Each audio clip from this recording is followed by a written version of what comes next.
I'm going to want to talk more about stuff and answer questions, so I'm going to skip through some things. I apologize for that, but I think it's more important to cover your questions and make sure we've got a firm understanding of things that is to get through of it all.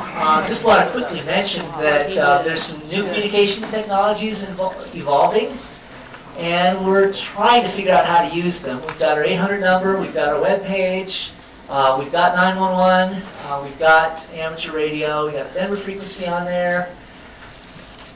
For the Greeley training, I memorized the northern frequency and I have forgotten it, but you guys know what the frequency is? 115. 145 or 115? Yeah. 145, 115 for northern Colorado, and the Denver frequency is 146.94. We are in the process of learning how to use, I'll say instead of monitoring the phone, I'll say we are trying to monitor Twitter, some spotter websites. Some of these places, if you're not familiar with them, they're places where people stream video from their faces. So a picture is worth 1,000 words. Facebook is coming. We have a national Facebook page. We will have a local office page. We've got somebody starting to work on that now. Different people are doing different things with it. We're not sure how we're going to use it, but we're going to be figuring that out. That will be coming probably within the next year.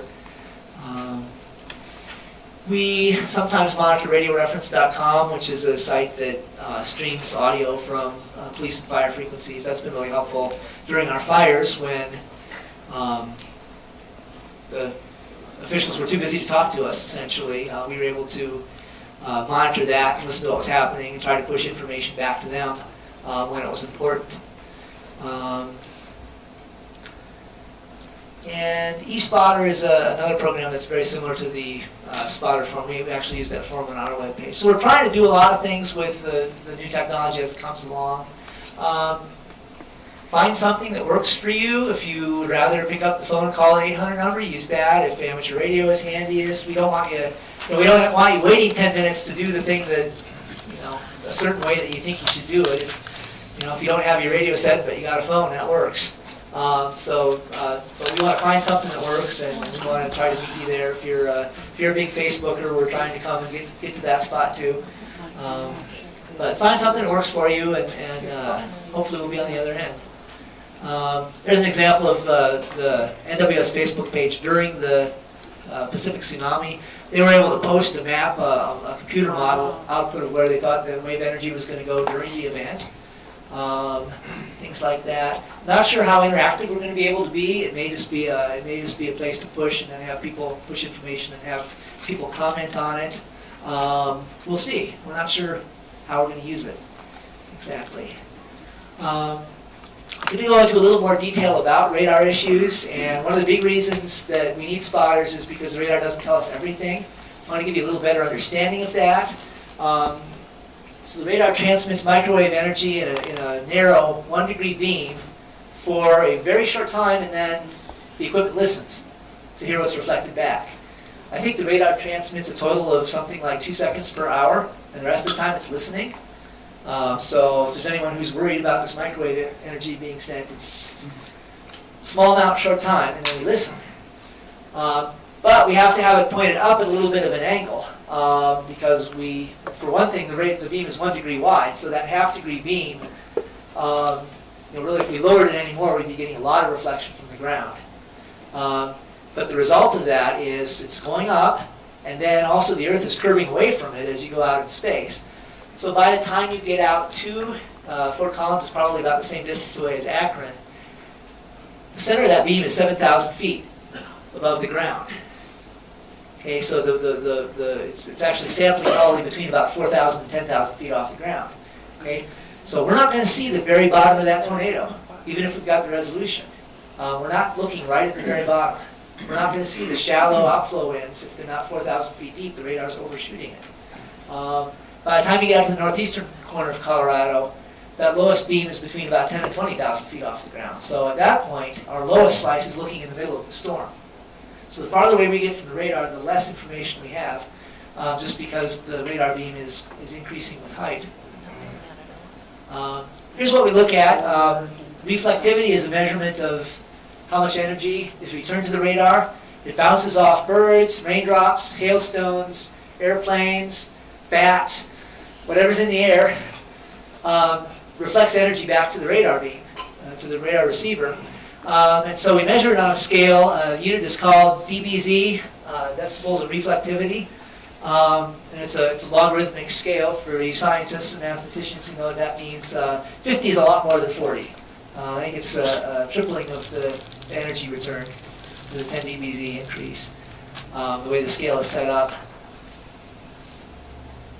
So in this case, we're just looking at light rain showers, 20 to 30 dBz. Thunderstorms in Colorado typically about 50 dBz is about the point at which we have thunderstorms. A really good storm might be 65 or 70 dBz. That's the point at which your car is getting damaged and you really didn't want to turn down that road. So this is what we look at for the reflectivity. We also measure velocity using the Doppler effect. Quick example of that is a train going past you and the sound goes meow as it goes past you because the frequency is increased if the train is moving toward you and is decreased if the train is moving away from you. Well, same thing happens. We know what frequency we're transmitting on. So the return energy has a slightly different frequency. And so, and that depends on whether it was moving toward or away from the radar when the beam bounced off of it. So something that's moving toward the radar, the energy will have a slightly increased frequency when it comes back. So we can tell how much of a component there was moving toward or away from the radar based on that. We can't tell anything about whether it's moving sideways or not, though. So all I know is I've got 40-mile-an-hour winds coming toward me, okay? If they're indeed coming straight toward me. But if they're at an angle, in the example here, if I have a 30-knot wind blowing straight toward the radar, I'm going to see 30 knots inbound on the radar. But if it's blowing at this angle, if it's blowing at a 45-degree angle, I'm really going to see, it's a 30-knot wind, but it's going at an angle to the radar beam, so it's only going to say 20 knots, 21 knots inbound, okay, because I can't measure the sideways component of it. This is a real problem with thunderstorm winds because the directions are really variable, and it's kind of rare. It's kind of rare to have a simple situation where you know the wind is blowing straight at the radar and you know exactly what the speed is. Again, that's one reason we know spotters. We know if we've got 50 knots inbound toward the radar, then we know we've got a severe thunderstorm because the minimum it could be is 50 knots. It could really be 75 blowing at an angle. But the hard part is if you've got 60-mile-an-hour winds blowing at an angle to the radar, you're not going to see 60-mile-an-hour winds displayed. Here's what the display looks like. This is in Oklahoma, and the way we have it pictured is the winds, red is away from the radar, and green is toward the radar. Right? And the convention is to say what direction the wind is blowing from. So what direction is the wind blowing from in this picture? North. Red is away from the radar, and green is toward the radar. The radar is smack dab in the middle here. Okay, so the greens are coming toward the radar, the reds are going away from the radar. So this is the day we have winds blowing from the north. And this squiggly line here where it's white, that's the direction where we're looking perpendicular to the wind. And so there's no motion toward or away from the radar. So it's zero velocity toward the radar. But it's really 50 knots going from north to south. The radar beam also gets wider. It's a 1-degree beam, so it gets wider as it goes away from the radar. We can see little tornadoes pretty good in close to the radar usually, because the radar beam is very narrow. 60 miles away from the radar, the beam is 5 miles wide, or half a mile wide. Sorry, there's a decimal. That's a bad way to do that. Half a mile wide. Half a mile wide. So we'll be able to resolve. All right. If the blue circles are your tornado, are we going to be able to see this one? Yes. We're actually going to see some detail in that. We're going to see an outbound, a zero, and an inbound as that beam sweeps by, because it's actually going to cover three bends as it goes by. So we're going to see outbound, zero, and inbound. Oh, look, we got a tornado. Okay, this middle one, are we going to see it? What's that going to average out to? 0. It's all in one beam. That's going to average out to 0. Okay, it might look a little funny, and hopefully we'll be able to see the storm circulation. Probably there's probably outbound over here and inbound on the other side, and we'll kind of we'll be able to see the larger scale circulation, but we're not actually seeing the tornado anymore. By the time you get out to here, that may be lost in everything else that's going on.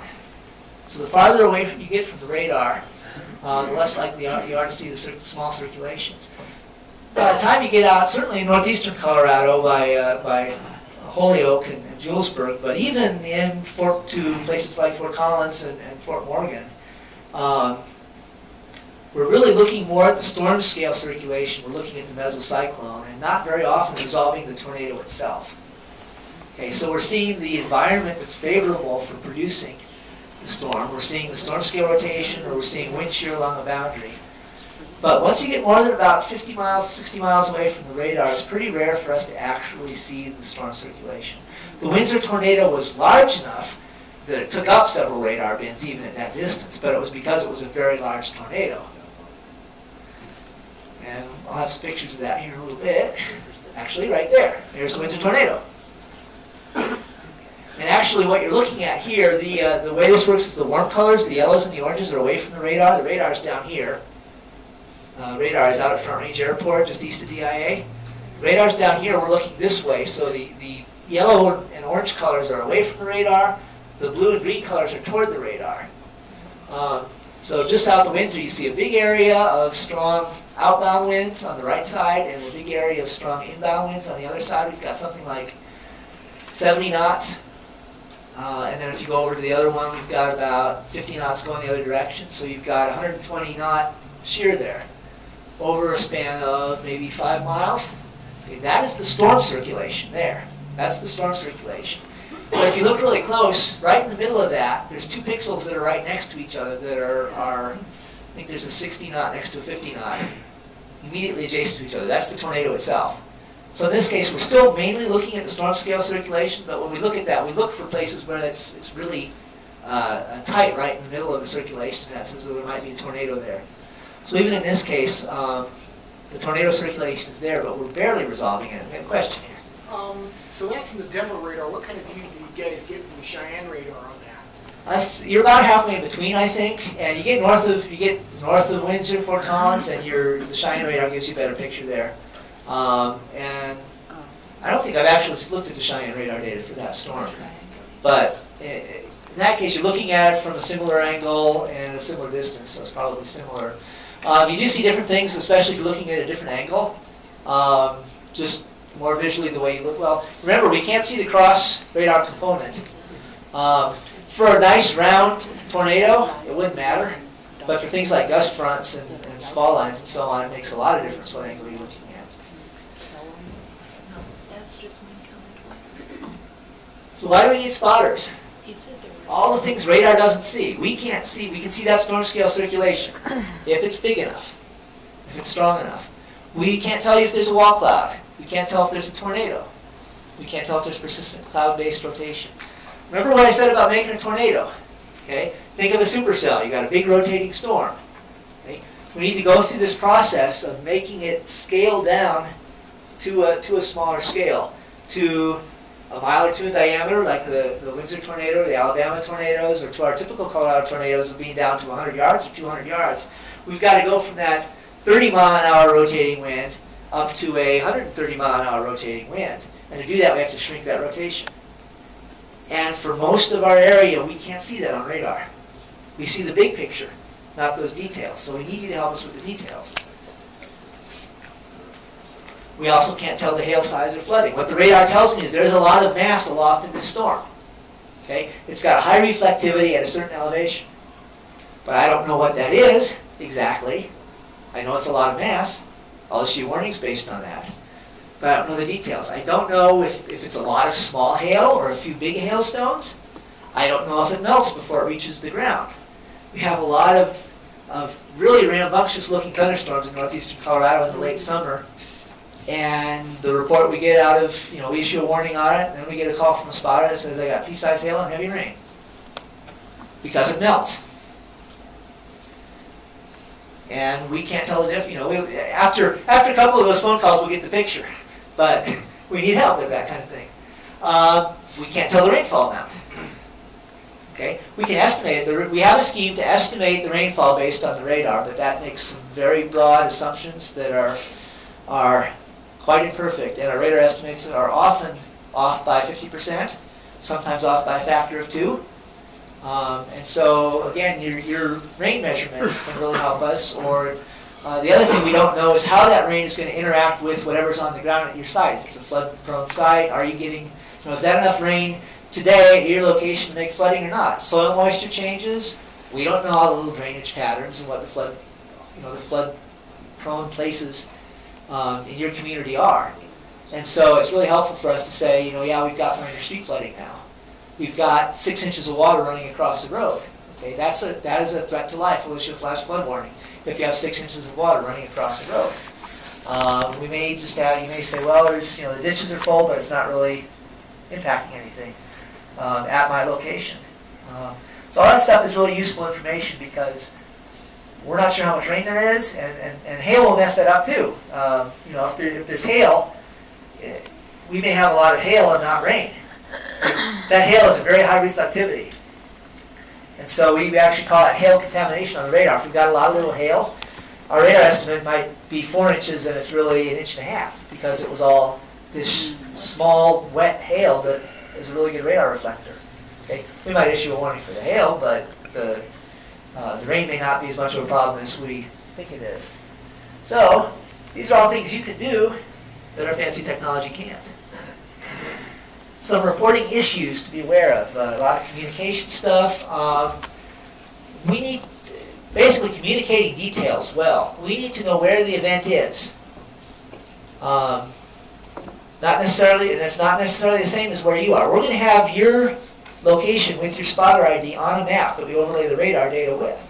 If you're telling me something that's happening somewhere else, we need to know that. If I have your cell phone number and you're at work, you need to tell me where you are. Otherwise, I'm going to be scratching my head trying to figure out why that storm over there is producing hail. And it's not really hailing at your house, it's hailing at your workplace.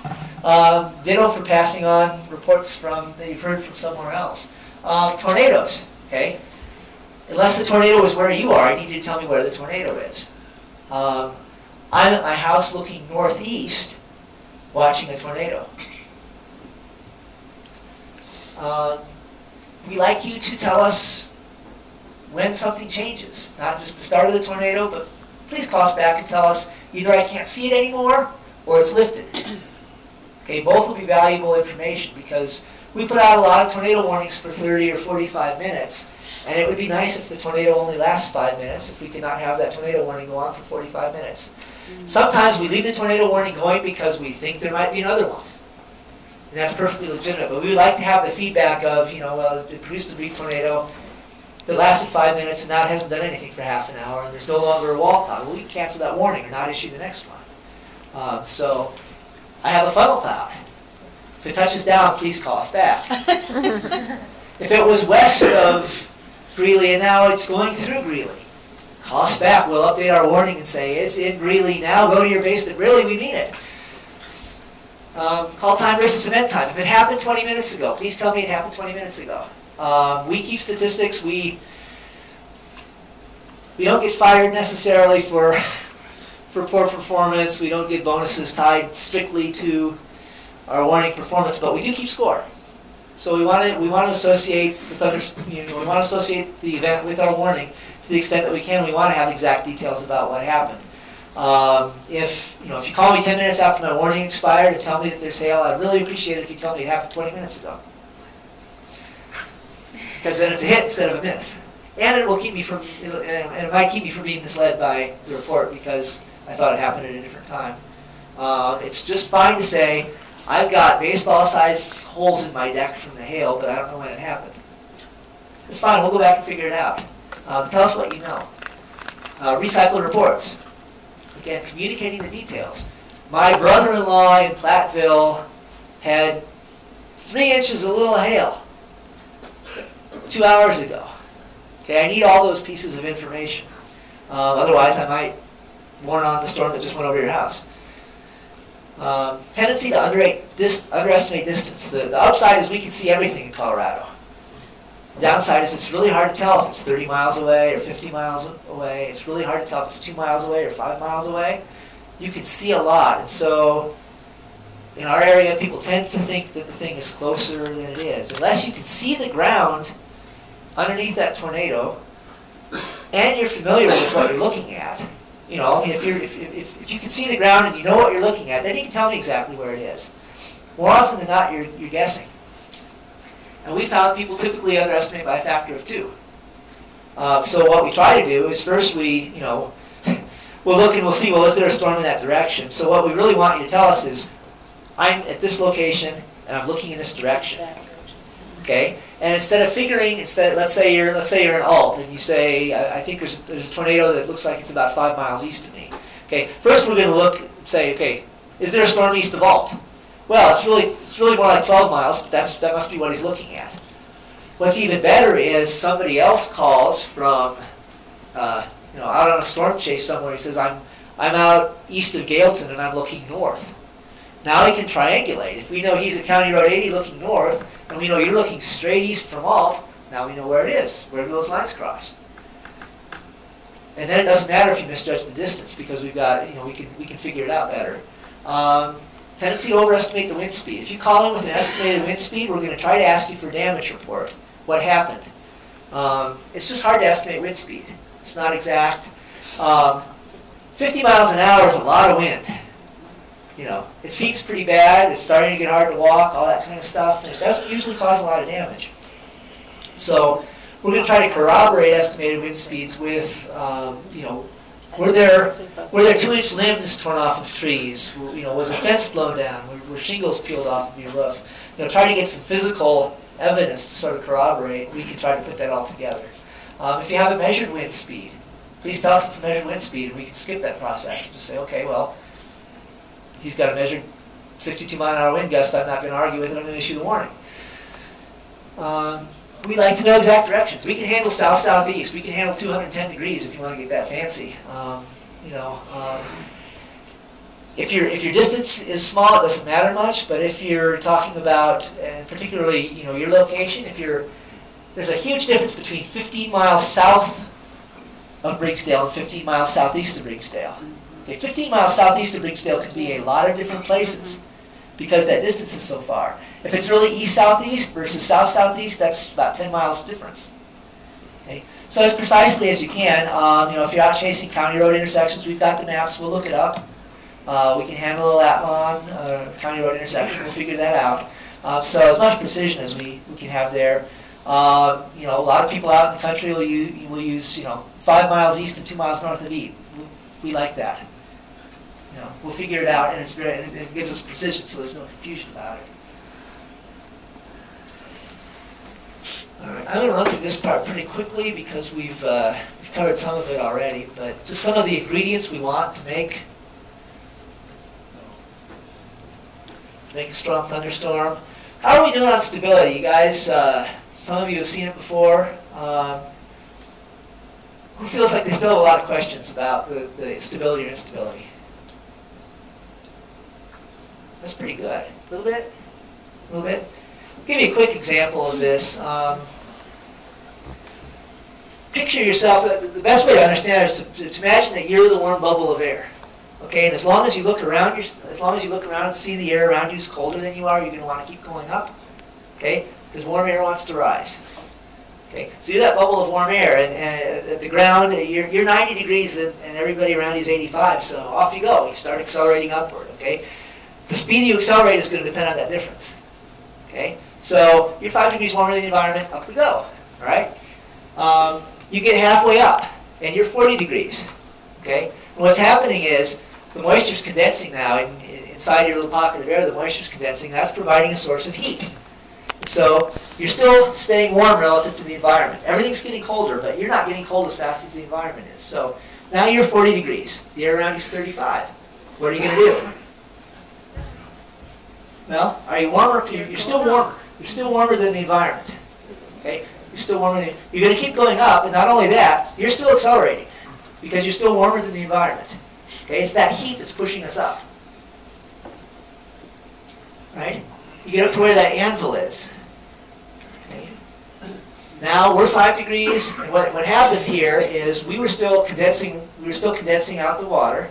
Okay. We still got a little heat engine running inside of us, but what happened is we got to a point where the atmosphere wasn't getting so much colder anymore. So now we're 5 degrees and the air is 5 degrees around us. Okay? We're not accelerating upward. We're not warmer anymore. Okay? This is a nice place for us to be. Okay? All of our friends are here. But we're still moving up. We're actually still going up. And so at this point, we're no longer accelerating. But we're still rising at this point. So we're going to go a little bit higher, and we get up into that bubble there. Okay, this is the water in the pot bubbling up over where the surface of the water is supposed to be. We get up to that point. Now we're a little bit colder than the air around us. Okay, we're cold. Cold air goes down. Okay, so we get a little bit above that equilibrium level, and now we got to sink again. Okay, so we settle out at that level where that anvil is. That's where we want to be. All right, does that help? Okay. And the bigger this difference is, the more acceleration is, the faster we're going to go up. And that stronger updraft is what supports production of hail, because the hail size is limited by how strong the updraft is. That updraft is holding the hail up in the air. So the stronger an updraft, the bigger a hailstone you can hold up in the air. It also has to do with how much rain you're going to generate.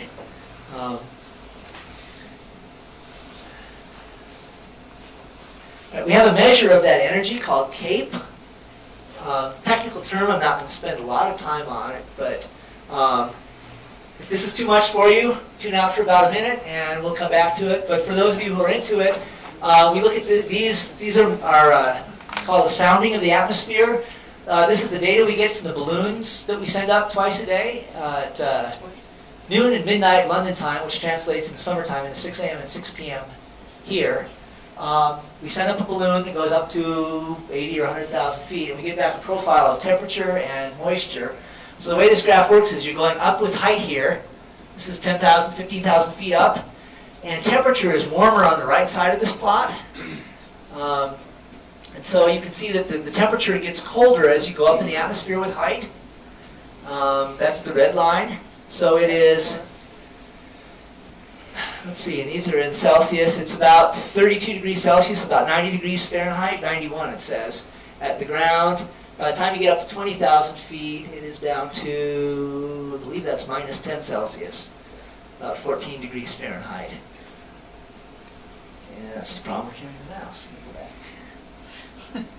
Sorry. And then the blue line is a plot of moisture. And remember how I talked about you having a little heat engine running inside of you? Once you get to the point where the moisture starts to condense, it changes the way that you cool. Okay? As long as you're dry, you go up along this line. You get cooler as you rise. Okay? Because there's expanding. It's sort of the basic physics of expansion and contraction with air.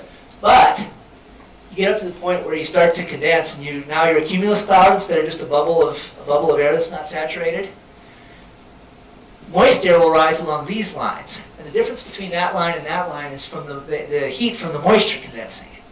Okay, and so that's why a very moist day can get you those large numbers of CAPE, a lot of energy, because you're tapping all this moisture and all that extra heat that it generates. If this were dry, you keep going up on this line, and that bubble of air would not be warmer than its environment for very long. Picture yourself as your bubble here. You get up to about 10,000 feet and you stop because you're no longer warm. But if you're moist, you can stay over here and you can stay warmer than the environment around you. And so in this case, that parcel there is going to rise up off of our graph up to about 40,000 feet before it hits that level where the anvil's going to form. And that's called the equilibrium level up there. All right, enough of this mumbo jumbo. When we have warm air off the ground, let's say, let me go back to that here. Let's say instead of this little jog here, we have a big jog. There's a little place where temperature actually gets a little warmer with height. Okay, that air parcel is going to run into that and stop. Okay. Here's a case where the environmental temperature, so you go up to a certain point, the environmental temperature doesn't change for a while. Okay, that air parcel rising is still going to be cooling off, and the atmosphere isn't. And so the air will rise to that level and stop. A lot of these days you'll see puffy little cumulus clouds that all have the same bases and all have the same tops and are not very deep. And what we say in those days, it's a little bit of a temperature inversion or a warm layer loft, we'll call it a lid or a cap. And there's a lot of days where things seem really nice, we've got a lot of energy at the surface, but if it's really warm aloft, late summer in particular, we'll get moisture in here, and oh, it's 90 degrees with a 60-degree dew point, and nothing happens. It's because it was hot aloft also, and so that relative difference wasn't there. It was hot both at the surface and aloft. Right, we also have something called convective inhibition. That's the strength of your cap. How much energy does it take? If you have a weak cap, that little area on the sounding that the air parcels can't get through, if you have a weak cap, that can be broken by a cold front coming through, by a little bit of cooling aloft coming through, and it can remove that. If it's a strong cap, nothing's going to happen that day. Let's skip ahead to, we'll talk about wind shear. Wind shear is what gives us that organization I talked about. This will get you the squall line or the supercell instead of the pulse thunderstorm. Again, the issue is moving that precipitation and downdraft off of the updraft. Okay? If you have this situation with weak wind shear, the rain's going to fall back in and the storm's going to kill itself. But if you have strong wind shear, you can move that downdraft off to the side or off in the front of the storm, and that storm can continue and sustain itself. Here's what it looks like in real life. Look at this tilt here. The situation here, the wind is blowing from the right to the left. Not necessarily at the ground. On the ground, it could even be blowing the other way. But let's say in this case, we might have light winds at the surface. Okay? You have strong winds from right to left aloft, and what happens as the air parcels rise is they go that way because the winds they're gonna move faster when they get off the ground than they did at the surface. And so you wind up with tilted updrafts. And in this case, you've got a sort of a moderate amount of tilt, a fairly strong updraft there. You've got a little bit of that back shear anvil that I talked about. The bubble's not right at the back side, so you've got a pretty strong updraft that's kind of blocking up the wind aloft. If the shear is too strong, it can actually shear off the updraft because it blows it can kind of blow the top off of it. So if you have really strong shear, you need a lot of energy too. That's what they had down in Alabama the other day. They had both, so they were in balance. And so you could have these strong updrafts, but with the strong winds, but there was enough energy that it didn't shear itself apart.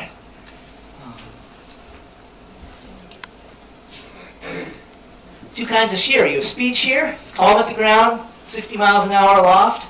Okay, that's decent speed shear. The Birmingham sounding, one of those tornadoes had, I don't know, 15, 20 miles an hour at the surface, but right off the ground they had 70 miles an hour. And I think by the time you got up to 10,000 feet, it was more like 80 to 90 miles an hour. So they had very strong speed shear. The other thing is directional shear. South winds at the surface, west winds aloft. And if that's strong enough, not only are air parcels going to go off to the side in a tilted way, but if you think about the direction changing, if you're going up and you're starting out heading from south to north, and then you're turning and you're heading from west to east, what are you doing? Starting circulation. You're actually rotating a little bit. So if you have that directional shear, you've got an inherent rotation. And if you have a strong directional shear, at low levels, it's very easy to make a tornado. And that's how the environment was in these storms the last week or so. They had very strong low-level directional shear. And so it wasn't hard at all to get things to rotate like that because it was inherent in the environment that they were in. Usually the environments we have out here, we have to work at it a little bit. Here's an example. Watching this picture for... Okay. I learned how to fix this morning. It's coming.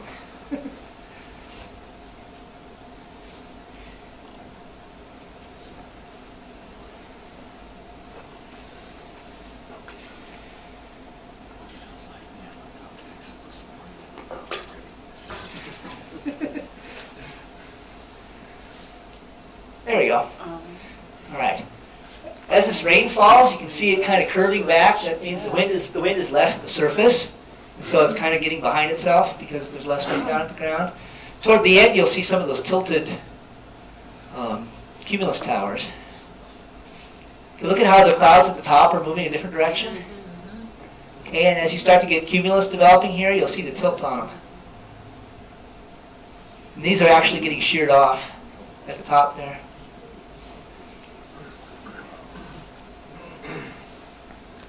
Another technical term, helicity. It's a measure of the amount of turning in the lower part of the atmosphere. How easy is it to make a tornado? And for math people, it's the product of the angle and the velocity. So it's the area swept out by that curve. But it takes two things to get high helicity. You've got to have a lot of turning and strong wind velocity. And that is the source of your updraft rotation. Any questions about the last little section before I go on here?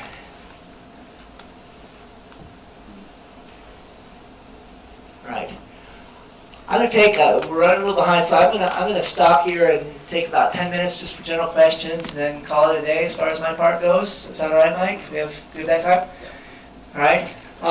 I'll leave the map of Colorado on there because it'll probably come in handy for some of the questions here, but I just want to open it up for questions you have about anything. Go ahead.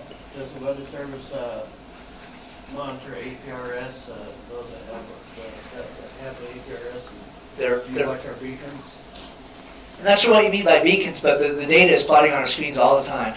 So if we don't know where we're at, we're in the middle of a county road somewhere and we're not near an intersection.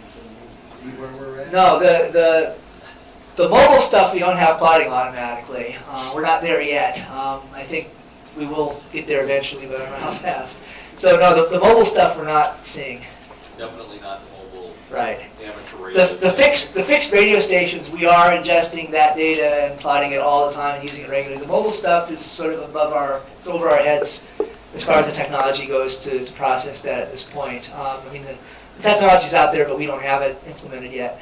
And I actually have a slide where, if you're not careful, to say, look at APRS, it's not always valid. You will be surprised. Yeah. And we're also aware there's a lot of data quality. You know, it's amateur home stuff, and it's not putting any of that down, but there's data quality issues, and we're pretty aware of those. I'm talking about position. You but, can go to APRS.fi and see where we're at on the map, so you can say, okay, it's... Yeah. We will use that on the network. We'll use those beacons on the nets that we have, but we will come back and ask you to validate your exact position by road and crossroad. APRS, yes, it's reliable, but we've actually had cases where people said they're in one place and APRS is showing them a completely different place. So you need to be aware that we're still at net control from an amateur radio standpoint. We'll come back and ask specifically what road are you on, what's the nearest crossroad, and where is the event from where you're at. And from our perspective at this point, you know, it's neat technology, but it's easier for you to just tell us where you are. So, yes. And what about GPS? If we have our GPS with us, I mean, can we tell you? Yeah, you can give us the latitude and longitude, and we can look that up pretty quickly. The APRS is, it's a few seconds more in lifespan when you can tell me. Well, the radios have the GPS Right. on it. Yeah. So lat long works nice, although there can be confusion about degrees, minutes versus decimal, all that kind of stuff. So it's pretty good to double check. Anyway, I might just say east of Eaton, right? And make sure that we're not miscommunicating somehow. And it gives you 10 decimals. 4 decimals is 10 meters. That's close enough for me. Okay, so don't waste the time with all that. Another question? Yes, please. At what point do you not want information? Like you said, if it's 6 inches of rain 2 hours ago, do you care? I mean, at some point. If it did, we want to know about everything that causes damage. I would say pretty much anything that's on the list of, and somebody asked a question about she couldn't access the list, is Any of you know if that list, I think the list is on the spotter webpage on our website. So if you, and I can't tell you exactly how to get there, but if you fish around in there, there's a list. If you get a mailing or an email from this, it should have that list in there. You're welcome to call the 800 number and say, hey, I can't find the list, would you email it to me? Anything that's on there we'd like to know about, even if it's, even if it's the next day, if you can say, I had severe hail yesterday evening, I don't know what time. We'll go back and look at the radar and try to figure that out. Again, we try to keep an accounting of all this, both to improve our, we want good statistics to improve our warning procedures. We want to know how we did. I put out a warning, I didn't hear anything back. A lot of times we think we have severe weather and we don't hear anything. And so if you could fill in that hole, instantaneous is great, but even the next day it still has value to us. Yes, ma'am. Yeah, I'm a member of Kokoraz, and if I put something, if we do intense like hail or rain event, right when it's happening, that's supposed to come to you? It alarms on my workstation within about a minute. Okay, Yes. so do we need to follow up with a phone call to you otherwise, or is that good enough? That should be good enough.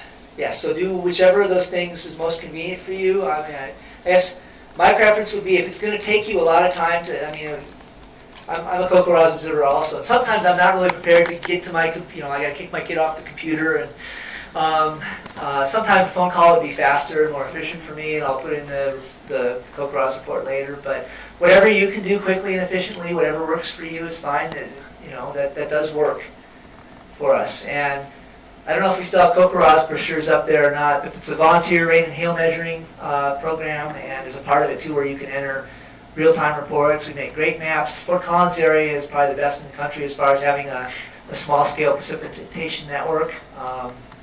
Love to have you participate in that if you're interested. What's Anybody the else? acronym? It's www.kokoraz, it's COCORAHS, Community Collaborative Rain and Hail Survey. Or sometimes they stick rain, hail, and snow. It's Rain, Hail, Snow Network. Yeah. .gov or .org. .org. I think .com also works. But yeah. So there were some flyers up there. They might be gone. The web page, the list of web pages has that on there too. So if you got the list of web pages handout, it's on there. And just a fun thing, take a look at it. And it's just fun to look at even if you're not a part of it. Oh, that one, the rain and hail. Yeah. Anybody else? Yes. The winter tornado, is it true that most severe storms? That's right, we didn't get to that. The southwest towards the northeast. What were the factors that caused it to move from the southeast towards the northwest? Right, he's asking about the direction of the Windsor tornado. It's an interesting question because that caught a lot of people off guard. We worry about stuff that's coming from the west through north because that's where the bad storms come from. On that day, there was a strong low pressure center down over Arizona, and so the general wind flow over Colorado was from south to north. The storm is generally just pushed along by the wind. The rotation of the supercell can make it turn a little bit deviant from that, but in general, it's being carried along by the mean wind, which was from south to north on that day. Typically in the summertime, we're in some kind of a westerly flow, rather weak winds aloft, and stuff tends to go from the west or from the southwest or from the northwest. It's interesting, if you look at all of our tornado tracks, they all tend to be from west to east until you turn off the weaker ones. If you look at the F3 and stronger tornadoes in this part of the country, there's a lot of north to south or south to north storm tracks. Those stronger storms tend to happen when something unusual is happening. On that day, that strong southerly wind aloft, first of all, we had stronger winds, and second of all, we had a lot more moisture than we usually do. We had east winds at the surface that were bringing in deep moisture. So that unusual flow pattern also helped set up the environment where we had the strong wind shear and the strong energy to produce that. So the storms that produce those strong tornadoes are different. And so that's the catch, is that you know what you're used to seeing, but be ready because the strongest events are probably going to be different from what you're used to seeing. The fact that it was a big cloud on the ground instead of this nice little straw-shaped thing. Okay? It was different. It was coming from the south. It was 11:30 in the morning. All those things were a little bit different, but the strong events a lot of times are a little bit different. So don't be deceived by what usually happens so much that you misunderstand what's actually happening. Is that satisfactory? Okay. I get time for one or two more if anybody's got. All right, I guess I'll turn it over to Mike. Thank you very much for coming. Trust me, you will be hearing from us, right? One guy who has slipped through the cracks a couple of times. If you don't hear from us within about 2 or 3 weeks, call that 800 number and say, hey, I signed up in Fort Collins. Where's my spotter number? And I think he's catching up now. We were a couple of weeks behind on this, but I think he's progressing now. All right. I've got a couple of things I wanted to show you. Some people carry, some don't. These are not requiring things. As Justin gets my laptop set up there, and then I'll quickly go through my presentation. Measure wind, this is outside the vehicle, kind of nice to have. This was about 80 bucks. Let's see, my glasses, when I drive and go out, if I forget these, I can't read my computer or other screens, so, you know. Notepad, that kind of helps me out, jot down notes, what's going on. Let's see, it's a goodie bag. This is if the batteries are working, I have the ability to measure wind, temperature, pressure. It works well until the hail is about quarter size. Then it starts to hurt. Okay? So be aware of that. Let's see. Knife. I actually carry also a wrench. So if I'm in a neighborhood and buildings get knocked down, Windsor tornado knocked a lot of walls down. And the first thing I noticed was the hissing sound of gas coming out of the gas line next to me. So, you know, a wrench turned that off was to be safe. Let's see. Camera, always nice to have. You don't have to have big fancy cameras. A little pocket one will do. You just want to make sure you get it steady and all that. For some of the, in the other part of the bag here, I usually carry a handheld. And then also I've got a cell booster that I carry in the car as well. This year we're doing a lot of tests. We found out that got the Pawnee Buttes, out past Sterling, Akron, up into Wyoming, actually a lot of places in Oklahoma, cell coverage. So you don't have the coverage you think you have with cell. Even though the Verizon's got the map all red almost, it's not fully covered. And we have found with amateur radio that there isn't all the coverage you think there is as well. So just be aware of that and be thoughtful about that. All right, are we ready, Justin? Yeah. All right. I think I can go a little ways away. All right, just some do's and don'ts down through here. Our purpose for storm spotting is to be out there and not to take pictures and chase the storms, but to report. That's our main goal from an radio standpoint, but also as a storm spotter. Let's see. We want them to be timely, so make the reports as you get them in there, and we will pass them through net control. We don't expect you to be experts on weather, but as you went through here, we got some basics, and this really helps us understand what's happening with the weather. So, is that a wall cloud? Is it rotating? Is there a tornado? Is it rotating down, or is it just a piece of scud coming down and that's it? Be responsible, be safe. I will tell you, if you've got computers in your car, radios in your car, with the new laws in Colorado, if you're playing around with those, you get pulled over, you can be ticketed now. So I do recommend at this point in time, if you're out driving around, that you have 2 or 3 people in the car with you. Usually another person is another eyes. We found, Justin and I, when we hit the Milliken, a little storm there, we saw the funnel cloud. If we had another set of eyes, we'd have probably seen it sooner, because we were focused on driving and the radar and what was going on, and it would have been nice to have another set of eyes looking up and around and seeing what was happening. If you wreck your car, get hail damage, hey, National Weather Service is not responsible for it, nor is ARES, or, and good chance you may not get your claim through on the insurance company if you say storm chasing. Okay, be aware of that. Okay. The other is, you know, last year, this year even, I've seen chasers cross double yellow lines. I don't recommend that. It's very dangerous. Drive safely, and if the speed limit's posted at 20 miles an hour through town, you're stuck. Go 20 miles an hour. It doesn't matter if you have flashing little yellow lights on your vehicle or not. The police are still going to pull you over. But that will get you in more trouble. Yes, it will. You know, having those lights is a right and a responsibility, but it doesn't give you the right to break the law. All right.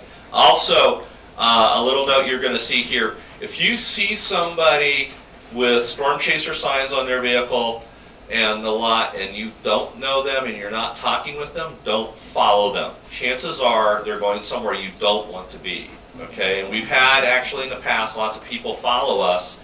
We've actually started taking off magnets and stickers because we've been core punching, which is mean going right through the center of the storm, which is the most dangerous spot. Lots of hail, big hail, and you know, people followed us, and it's like you know, 50-mile-an-hour winds or better, and the hail. It's not very safe. So don't be stupid. Don't be a victim. All right. Be responsible for yourself. You know, we don't use spotting as an excuse to tie up the radio. We actually try to push that conversation out to other frequencies.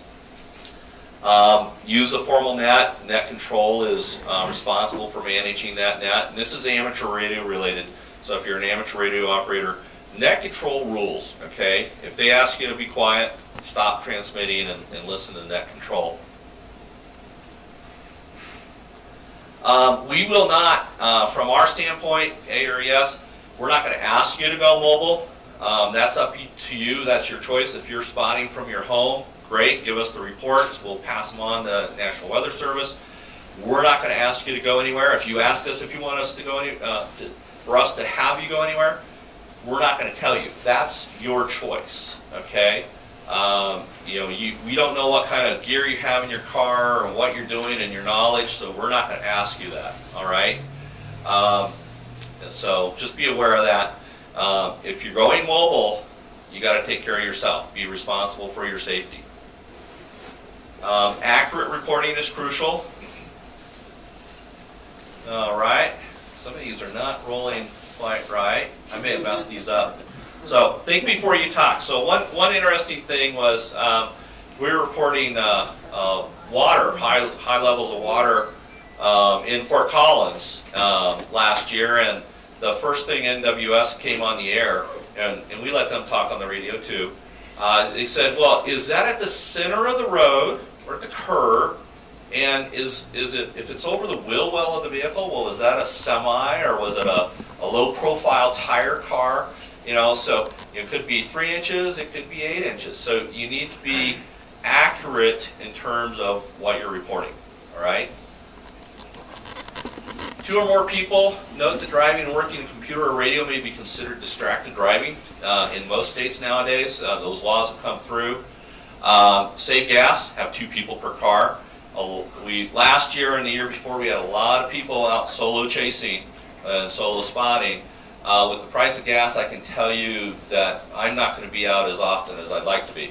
Okay, so and it's all actually safer if you have 2 or other people with you in the car. All right.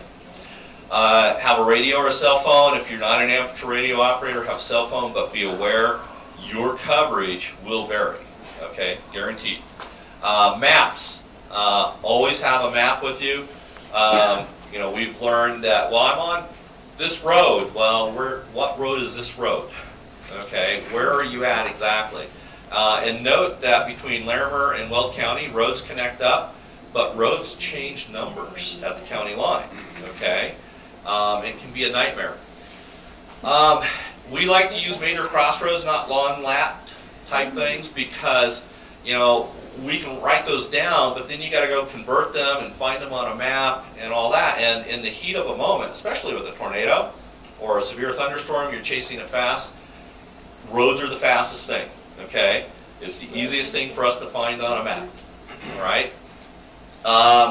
We don't chase after dark typically. It's the most dangerous type of chasing or spotting there is. we usually, you'll hear, if you're listening to us on the radio, you'll actually hear us, well, I'm headed home, and you know, it's getting dark at that point. So we don't like to chase after dark, all right? We usually will shut down. Now you'll see a lot of storm chasers doing it. I think they're crazy. Know the Beaufort scale. So if you don't have one of these, know the scale. I got this off the internet, so it's a nice little picture, but this gives you an estimate. I can guarantee you, based on having this on my car and listening to people talk about wind speeds and such, we always overestimate. Okay, I do know that depending upon the position of my car, my truck to the wind, with the wind speed, it will rock at different speeds and different positions. I don't have them all documented, but you know, I get a good idea how fast the wind is going with that. So know this. You know, go out and find this, and then look at it. You know, that tree blowing in the wind back there behind us looks pretty violent, but it's not that big of a wind. You know, but if you look at bigger branches, you know, 3-4 inch branches and such, you'll notice that it's a higher speed wind to get there. Spotter safety, carry safety gear, gloves, wrenches. Don't be a reed timmer and run around in sandals while you're chasing, okay? I'm sorry, the guy's crazy. You know, so if you get, you know, when you saw him chasing last year on Storm Chasers, and he was in Mississippi, he's running around in frickin' sandals. You know, and there's debris, and I know after Windsor, I mean, people were driving their cars down the road and getting tire punctures and all that. It's, you know, it's not safe. So be aware. If you are chasing, carry sunscreen, because, you know, one of the things, we have blue sky days, we call them, where we think, okay, we're going to have a storm north of Briggsdale, and we're going to head out there, we're going to get up there early, and all we see is blue sky. So this is a safety piece of gear, but it's needed, okay? If you've not gone out mobile before and chased storms or spotted storms, go with somebody who has, okay? You'll be much safer. You'll learn a lot. Actually, the other person may learn a lot from you as well. But go out with somebody who's done it before.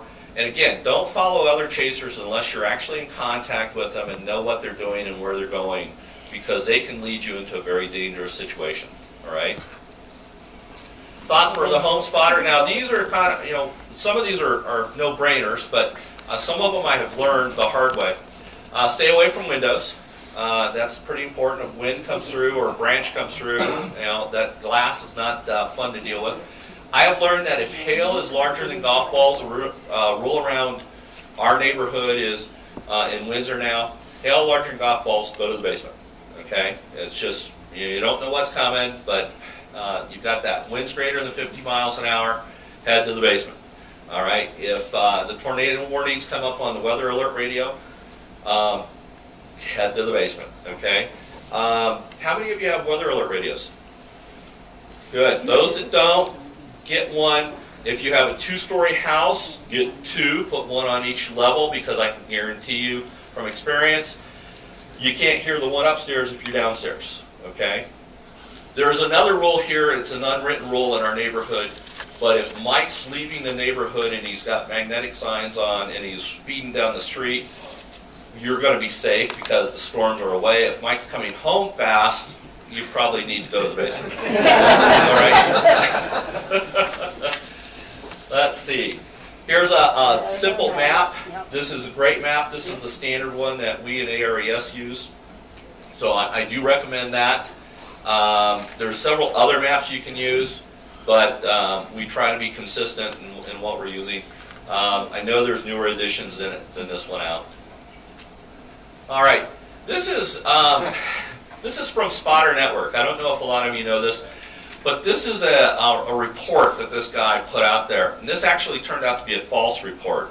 And it's the kind of report that, you know, people look at and just say, what the heck is going on? And there was a more flowery one that this person out. They were finally banned from posting on the site. But, you know, you want to be accurate about your reporting, because your you are responsible for that. So it will reflect badly on you if you put out a bad report. Now, if you put out a report and it's accurate and you've got it covered, then and you know it was true, then you're covered. This was a pretty good one. I think it was still a little long. I like the backlit green haze. I've seen that a lot in storms, but it's not an indicator of a tornado or anything that I figured out. Is it an indicator, Chad, of hail even? You know what the greenishness in the sky around the storm means at all from a weather standpoint? Yeah. Let's see. Yeah, this turned out to be a bogus report. So now, recently too, some of the reports are actually going from Spotter Network directly into the Weather Service. So that's a new thing that they've been testing out. And Spotter Network is kind of cool. You got to pass a test to get on and use your account. So you get all the knowledge that Chad gave you today. Actually is a good foundation to go through that test. I recommend it. You'll learn more from it. And then they grade your reports, so which is kind of neat, and give you some feedback on it. And some of the feedback's a little rough, so you have to accept criticism, have a thick skin. This is actually a wall cloud that Justin and I saw. It wasn't last year, it was the year before, 09. Actually, no, it was last year in April 22nd. Yeah. It was not rotating, but you know it was out there. We were out east of Brighton, so let's see. This is just this is GR level 3. It's a tool that we use. We get different feeds in. You can see, this guy here, Ricky. He was in the wrong spot as far as I was concerned because that was, I think, a 1-inch hail indicator there. So yeah, that would have hurt. You can see all the other chasers are trying to come around. This was out in Cedar Rapids. Here's our comm plan, and if somebody wants this, send me an email. I'll send it to you. But basically, these are the frequencies that we use in our area to communicate on. We also use the quote-unquote national simplex frequency for storm chasers, 146.550. When we're out on the plains, we can hear a lot of other chasers. Once you get out past a certain point, people locally in Fort Collins, Greeley won't hear that. But the first repeater up there, 145.115, we use constantly, and then people may shift to different frequencies based on where they're at. So, because we will lose this repeater the further east we go. All right, so everybody was talking about APRS a bit earlier, and this guy, I got a report that there was this tornado here. Okay, that's an actual observation of that, and the guy was saying, well, it's northwest of me and about 3 miles away. This is where the guy was when we were looking at him on APRS. Okay? Now, and this is kind of funny because we have found with different programs, with radios, APRS is only as reliable as the input coming in. GPSs go off kilter. I've been in areas in Alaska where they dither the signal quite dramatically. If you're near an Army post, military base facility, you will never know whether or not your GPS is 100% accurate because it will dither those things quite a bit. Yeah, DIA was dark too. Yeah, exactly. So that's why I say we're always going to ask you, give us a crossroad, give us the road you're on, the next major crossroad, how far from you are, and then where is the event from you. It's more accurate. This is supplemental data. This is great to have, and we will be looking at it. We've provided some of the links to the folks at NWS as well so that they're aware of it, and they can be looking at these things with us as well. So, but I know in a case where Justin's program we were using to feed GPS data one day. We're chasing the storm, and the GPS went dark for some reason. It got disconnected or something, and it went to a manual positioning. Well, the last position that it actually had was when he was up in north of Cheyenne, Wyoming, and we were in Akron, I think it was at the time. So, you know, these things kind of go wonkers. So just be aware of that. So, any questions? You said for people who haven't been spotting before to go to somebody who had, is there a list of people who are willing to take on? We don't have one on our site, you know, that we've used. So, you know, email me and I can see if somebody's willing to take somebody on a particular day. You know, so we're willing to do that to help out. Be aware that a lot of us go at a moment's notice. I know, like on the Milliken storm that was moving north, you know, Justin and I originally planned, and he's driving over, and we were talking about going east out to Fort Morgan, and he got to my house, and he said, well, we're headed east. I said, no, we're headed south, because at that point I had more data than he had, and we jumped south on that storm, and that's when we saw the funnel. So we, you know, you'll see a lot of chasers just jump out real fast and go. So you've got to kind of be prepared. The other is if you're monitoring our frequencies, you'll hear us talking a lot of times before somebody will leave the house. I know I got Ryan one day, I said, if you go to this space at this time and you'll see a tornado today, and he said, well, I can't leave for 45 minutes. And if he'd have left, he'd have been on that and he would have seen a tornado up a car. Because all the factors from, and I was lucky, predicting that, but all the factors came together at the right time. So we tend to kind of make some snap decisions. So if you want to go, you've got to be prepared to go. And that's why I have a bag like this, so I'm ready to go. One of the things I'd like to add, and I'm still consider myself very much an amateur chaser, but this is my third season now, is when it starts getting this time of year, I make sure I check all my gear. For those of us who have been doing it, it's a good time to check your gear. I start keeping my laptop in the car all the time, so you get an alert out of nowhere, you can just jump in your car and go. Because stuff can happen quickly. It helps to check the SPC forecast, but sometimes stuff happens and nobody's expecting it. So what I do, couple things I do first thing in the morning. Yeah, this page is one of the first pages I look at. The next page I look at, I actually have my own weather station, so I do go to that and look at the forecast, but I have a link to this site, the weather story. Come on, link, go, go, go. And I look at here, the weather story, every morning when I get up, and I come down here to the bottom of it and look at this statement right there. I have found that it changes later in the morning, so I'll look at it around lunchtime. And then I actually will look back at it around 2 or 3 o'clock, because I've seen it change a couple of times, because it does get updated.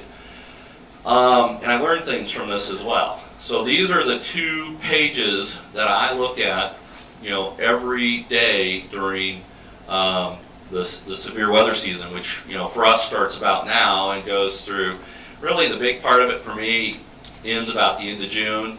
And then from that point forward, I'll look at it, but I really don't care about it until the end of August, September again, because that's when kind of things will crop back up again from experience. So July and August, because of I think the heat and such, it doesn't have enough going on to be where you can still get storms and such. So it's a good idea to keep aware of that. And then there's other sites that we use. If you're out at the SPC site and you see,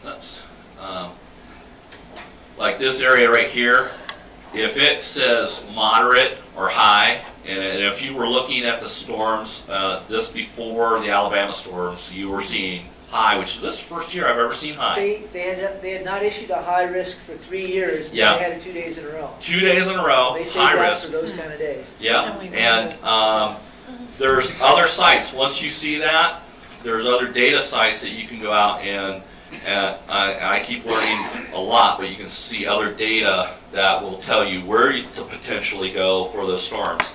May 10th last year, Oklahoma had a moderate, and I was doing a lot of research and went with another set of chasers, and we saw 4 tornadoes. And that was the day Norman, Oklahoma got hit pretty hard, and we were up near Medford and Waikita. So, but these are the places you want to look at, all right?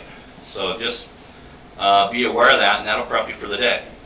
And you will find once in a while in the morning it'll say no spotter activation needed, and then later in the day it will pop up because things change. All right? So, yes? Your email address? Thank you. It was on the site, but it's M7DQ, November 7, Delta, Quebec, at Comcast.net. I do travel a lot, so I know the line of storms.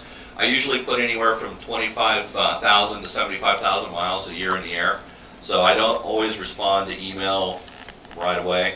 Plus, I get a lot of it. So, but if you're interested in chasing with somebody, I've got another list. I'll put your name and contact information out to, and then have somebody reach out to you if they want to take you on. All right. So, not a problem doing that.